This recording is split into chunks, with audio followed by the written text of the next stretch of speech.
Fala, galera do Vascão. Tá chegando a hora, hein, galera? Hoje é dia 8, dia 14 ou dia 13, se eu não me engano.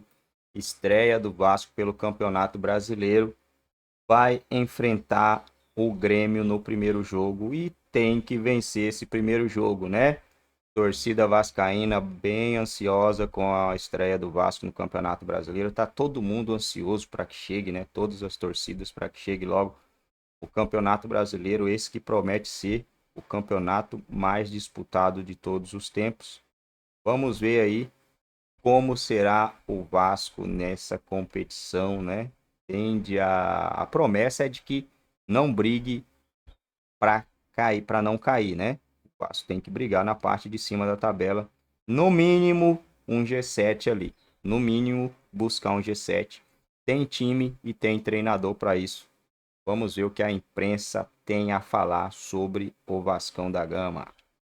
Mas antes, quero deixar os créditos ao SBT Sport Rio. Pedir a você que não é inscrito aqui no nosso canal, dar essa moral aí pra gente e bora pro game. Você tá subindo, vocês podem parar de dizer que não estão brigando.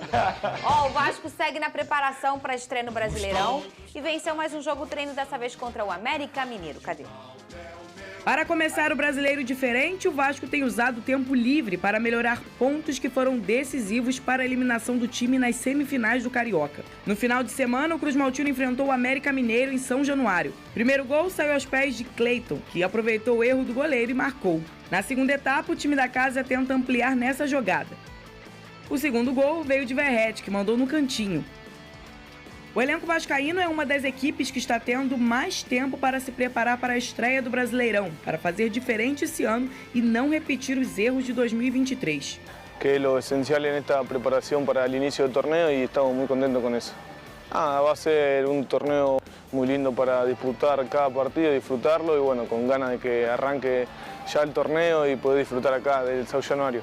O Vasco joga no domingo às 4 horas da tarde diante do Grêmio em São Januário, com a força da torcida para seguir novos rumos no Campeonato Brasileiro. Pedrosa, daqui a pouco eu vou mostrar como ficou o nosso lindo Cristo Redentor, né? Verdade. Mas antes disso eu quero saber uma coisa. Como está o Vasco no mercado? Eu acho que essa é sempre a maior curiosidade do torcedor vascaíno. Perfeito.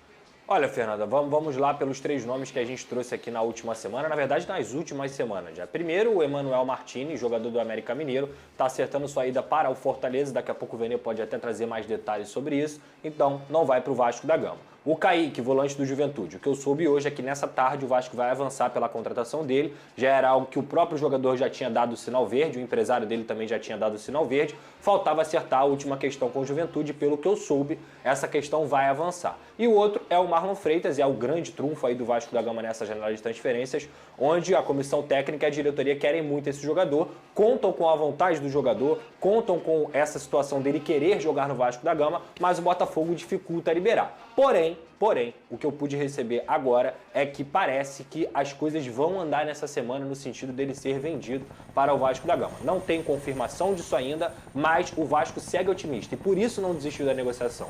Exemplo, para contratar o Martins, caso o Marlon tivesse sido recusado a proposta mesmo, seriam cerca de 2 milhões de dólares. E é o mesmo valor que o Vasco ofereceu para o Marlon. Então o Vasco, como já estourou esse orçamento desde o início da temporada pela atuação bem fraca do ex-diretor de futebol, o Vasco está meio que nas cordas pela janela doméstica que está fechada. O grande problema do Vasco nessa temporada foi a janela inicial. Foram 3 meses, mais de 100 milhões gastos, uma falta de sinergia da diretoria com a comissão técnica, vários jogadores pedidos e o diretor técnico tomou à frente de várias negociações e outras até dificultou, a verdade é essa. Claro que a 777 também tem culpa, como até disse aqui na situação do Pedro Henrique, mas o grande problema do Vasco nessa temporada não foi falta de dinheiro, foi como se gastou esse dinheiro. Perdeu esses jogadores, lacunas continuaram, o Vasco da Gama hoje tem um elenco igual ou até pior do que o final do ano passado e nesse momento o grande problema do Vasco foi o Alexandre Matos. Mas o clube também tem outros problemas. Não tem diretor comercial, não tem um novo diretor de futebol, tem problemas nessa questão da janela e também limitação de orçamento. Por quê? Porque esse orçamento foi estourado no começo da janela. Então agora é o Vasco, vai tentar trazer o Kaique e vai tentar contratar o Marlon. O que está acontecendo? Qual é a expectativa aí? A expectativa é essa, Fernanda, de um otimismo, porque o Marlon quer jogar no Botafogo, o Kaique, o próprio jogador e o empresário dele também já aceitaram a proposta do Vasco, Só que tem que esperar agora o Botafogo aceitar. E também o melhorou a Juventude. proposta do Botafogo? Eu não tenho essa informação. O que eu soube é que nessa semana o Que otimismo tinha sido era maior. uma proposta muito pequena, né? Não era muito pequena. 2 milhões de dólares para um jogador de 28 anos não é pequeno. Eu digo aos olhos do Bota, né? Mas é a Porque questão... do outro lado tem alguém que vende, Fernanda, tem alguém que compra, tem quando alguém o que jogador vende. força, o negócio dificilmente não acontece. O Léo Não, Ortiz falando é um pro grande mercado, exemplo. é um baita valor. Se a gente for parar e analisar, um baita Essa valor. proposta não é pequena. 12 milhões de reais para Agora, um jogador a não é questão do pequena. Botafogo não precisa de dinheiro também, né? É isso aí. Vamos fazer uma coisa, mostrar aqui na tela do SBT como ficou o Cristo Redentor, ô Pedrosa, no domingo. Que coisa linda, Lindo né? demais. Aquilo é uma imagem é um jogo de luz Sim. que faz no Cristo, né? Outras homenagens já aconteceram no Cristo Redentor, sempre com coisas grandiosas. E no domingo não foi diferente, né, Pedrosa? Explica pro povo o que aconteceu no Cristo Redentor. Ontem foram os 100 anos da resposta histórica, que a gente detalhou aqui na sexta-feira, e o Vasco da Gama fez diversas ações, tanto o CRVG, que é o associativo, quanto a SAF do Vasco da Gama. E por isso, nas redes sociais, foi muito legal, só que isso aí foi uma surpresa. Nem eu mesmo tinha essa informação de que isso aconteceria, então eu tenho que parabenizar aqui, porque Muito bonito. Isso faz parte da história do Rio de Janeiro também, o Vasco ter lutado por negros e operários. Do então ficou Brasil. muito legal. Do Brasil, do mundo, de tudo. Muito então bem. o Cristo é um símbolo e foi muito legal. Coisa Inclusive, linda por falar demais. nesse assunto, parabenizar o Vasco, que os jogadores sub-17 do Flamengo foram vítimas de racismo lá nos Estados Unidos, e o próprio Vasco fez uma mensagem postando e homenageando não, né? Mas dando apoio a esses garotos do Um sub-17. comentário muito bonito da página oficial do Vasco. isso. Põe na tela aqui, pessoal, o quadro Roleta Premier. Assunto, Edmundo. Tá rolando uma discussão muito grande aí entre vascaínos sobre o patrocínio master do Vasco, que supostamente já estaria próximo aí de acertar com 45 milhões por ano. E muita gente está falando que tem que ser mais que do Fluminense, que é 53. Mas aí, Edmundo, eu quero perguntar o que você acha sobre isso. Eu concordo que tem mais torcida, muito mais torcida que o Fluminense, etc. Mas hoje o Fluminense tem uma vitrine maior, né, Edmundo? Porque vai passar na TV mais vezes, vai estar na Libertadores, etc. Eu acho que isso muda um pouco o valor. Eu acho que é importante, se der para colocar no contrato, um ajuste de bônus, que eu acho importantíssimo, que aí sim passaria, por exemplo, Vasco vai para a Libertadores, aumenta mais 5 milhões. Vasco da Gama passa para semifinal da Copa do Brasil, aumenta mais tantos milhões. Eu acho que isso sim. Mas hoje, o Fluminense fica mais em evidência porque está mais vezes na TV, né? Eu não sei o que você acha sobre isso. Eu acho que assim, tem prós e contras, mas eu acho que o que é mais importante nisso tudo é que o Fluminense tem projeto esportivo. De novo, a gente volta lá atrás. A torcida do Vasco é maior, a exposição do Fluminense hoje é maior, mas o Fluminense é atual campeão da América. E não dá para negar que a exposição da marca, né? A gente está falando de duas bets.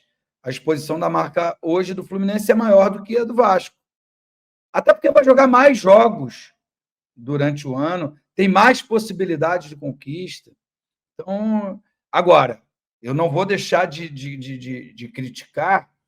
O Fluminense jogou quarta-feira, quarta ou quinta, terça, quarta ou quinta, acho que foi quarta.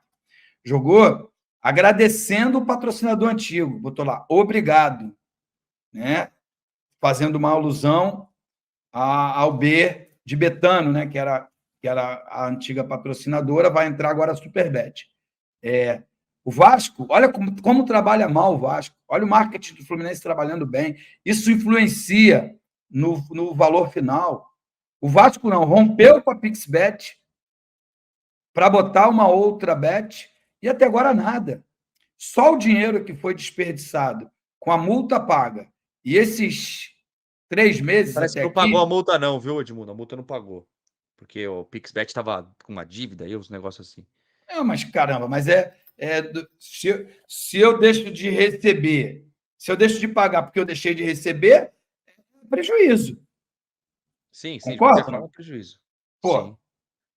se você me deve um dinheiro, a gente faz um negócio que você não vai me pagar, tu tem que me pagar. Concorda? Sim, com certeza. A ordem natural das coisas, houve um prejuízo de 3 meses, pelo menos. Mais 5 dias que a gente já está em 5 de abril. Então, assim, está muito mal administrado ali o departamento de marketing. A informação que eu tive, que nem diretor de marketing esportivo tem. Então, assim, é ruim. Então, cara, não dá hoje para o torcedor vascaíno reclamar que o Vasco vai ganhar menos do que o Fluminense. Hoje, e outra coisa, independente se os jogadores do Fluminense têm 37, 38, 39, 40, 41, sei lá quantos anos tem. Eu até me perdi a conta, porque o Fábio tem 42, o Felipe Melo tem 40. Marcelo Tá vindo tem... o Thiago Silva também, 40. Então, aí, enfim, independente disso, são jogadores de muito nome. E o patrocinador prefere expor a camisa em alguém de nome do que em alguém que não tem nome. E o Vasco só contrata jogador que não tem nome. Então, assim, não dá para reclamar. Eu acho que tem que comemorar, caso se concretize essas negociações, né? E agora, sei lá, cara. Agora, esse dinheiro vai ser usado para quê? Concorda ou não? É foda, não dá para saber. Vai ser usado para quê? Não adianta também arrecadar uma fortuna. Clube de futebol não é para dar lucro. É uma instituição sem fins lucrativos. A empresa merece ter lucro porque investiu. Mas no caso do Vasco, não está investindo nada. Vendeu 190 milhões, contratou 100. Ou estou mentindo? Os números Tá não certo. são diferentes. Mas eles visam lucro, isso eles deixaram claro. A hora que virou empresa, os Tá caras querem bom, lucro. mas você vai ter mais lucro se você tiver títulos. Por isso a Sim, minha com briga, a minha luta constante aqui pelo projeto esportivo que inexiste nessa SAF do Clube de Regatas Vasco da Gama. E é algo, acho que a gente já falou. Bom, galera, é isso aí, rapaziada. O Vasco não tem, né, pessoal? Realmente é uma verdade, né? Não tem as competições que o Fluminense tem para disputar. A gente espera que no ano que vem seja diferente, que o Vasco consiga performar um bom futebol, consiga disputar uma Conmebol Libertadores. Disputar não é chegar. Conseguiu ir para a fase de grupo. Não, pô. No mínimo, se classificar para a próxima fase da competição, né? Porque só jogar aí fica sem graça. Tomara que o Vasco consiga o acesso e consiga também entrar na disputa aí, chegar numa quarta, numa oitava. A gente sabe que o futebol não é assim, gente. Conseguiu ir para a fase de grupo, já tem que fazer alguma coisa. Não tem que fazer. Primeiro você consegue ir para a fase de grupo, consegue chegar, passar da fase de grupo. Caiu na oitava, normal. No outro ano, já vem um pouquinho mais forte, já chega numa quarta, numa semi. Aí, conforme vai acontecendo as coisas, bate campeão. Vamos pegar um exemplo, o próprio Fluminense, o Flamengo, né? O Flamengo veio batendo na trave. Ganhou até o apelido de cheirinho de tanto que batia na trave. Mas quando começou a romper, começou a ganhar títulos a rodo. Fluminense batendo na trave. Agora campeão, é o atual campeão, né? Atual campeão da Libertadores. É algo gigantesco, né? Time campeão da Libertadores é surreal. Só o torcedor que sabe que seu time é campeão da Libertadores sabe como que é ser campeão de uma Conmebol Libertadores, a emoção que é, o estilo que é, tá louco. É muito top. Próximos jogos do Vasco contra o Grêmio em casa, no dia 14, né, domingo, às 4 horas, horário de Brasília. No dia 17, fora de casa, Red Bull Bragantino. Esse jogo aqui vai ser encardidíssimo, cara. E o terceiro jogo no dia 20, um domingo também, Fluminense e Vasco. Aqui também é outro jogo para encardir muito aí pro lado do Vasco, né? O Vasco tem se conseguido ter uma saída boa aí diante do Fluminense, mas cada partida é um jogo diferente, né? E depois no dia 27, Vasco e Criciúma, jogo entre aspas aí, tende a ser fácil. E o Vasco encerra o seu mês com apenas 4 jogos, né? 4 joguinhos. Não sei se vai ter jogo de Copa do Brasil aqui, acredito que sim. Né? Lá pro dia 30. E aí a gente vai ver como é que vai ser esse Vasco nesse mês, né?